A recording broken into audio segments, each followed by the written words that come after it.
दोस्तों, इस साल की शुरुआत में तमिलनाडु के मुख्यमंत्री ने सिंधु घाटी की लिपि को समझने के लिए $1 मिलियन के नकद पुरस्कार की घोषणा की थी।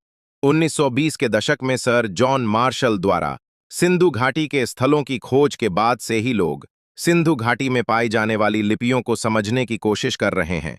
चूंकि वहां कोई रोसेटा स्टोन नहीं था, इसलिए मिली हुई लिपि के साथ कोई अन्य लिपि नहीं थी, इसलिए कोई भी व्यक्ति उस लिपि को नहीं समझ पाया।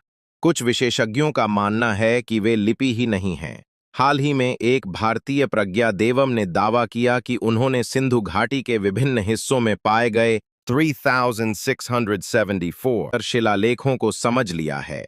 उनके अनुसार सिंधु घाटी की भाषा संस्कृत थी। उन्होंने संस्कृत में प्रासंगिक अर्थ जानने के लिए वहां पाए गए संकेतों से संस्कृत के विभिन्न अक्षरों का अनुमान लगाया। ऐसा करके उनका मानना है कि वे सिंधु घाटी के सभी तर शिलालेखों के डीकोड करने में सक्षम हैं। उन्होंने induscript.net नाम से एक वेबसाइट भी बनाई है और आप देखेंगे कि उन्होंने उस वेबसाइट पर किस तरह से लिपि को समझ लिया है। चूंकि मैं संस्कृत विशेषज्ञ नहीं हूं, इसलिए ये जांच नहीं कर सकता कि अक्षरों का हर संयोजन सही अर्थ देता है या कोई व्याकरण संबंधी गलती है। लेकिन कुछ मामलों में उन्होंने दो अक्षरों के लिए एक ही चिन्ह का इस्तेमाल किया, जैसे कि न और म के मामले में। हालांकि यह जानना बहुत ही अजीब है कि देवताओं का कोई उल्लेख नहीं है जो ऋग्वेद के मुख्य देवता थे, ब्रह्मा और इंद्र, जिन्हें सबसे पुराना माना जाता है। डिकोड की गई लिपियों के अनुसार लोग केवल एक ही देवता की पूजा करते थे, जिस घाटी को वह भगवान शिव की ओर इंगित करने की कोशिश करते हैं।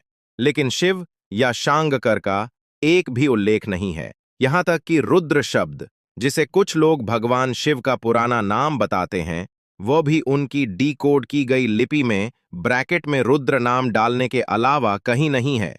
यदि आप प्रसिद्ध मुहर, जिसे पशुपति मुहर कहा जाता है, कि डीकोड की गई संस्कृत लिपियों की बारीकी से जांच करें तो आपको भगवान शिव का सामान्य नाम नहीं मिलेगा।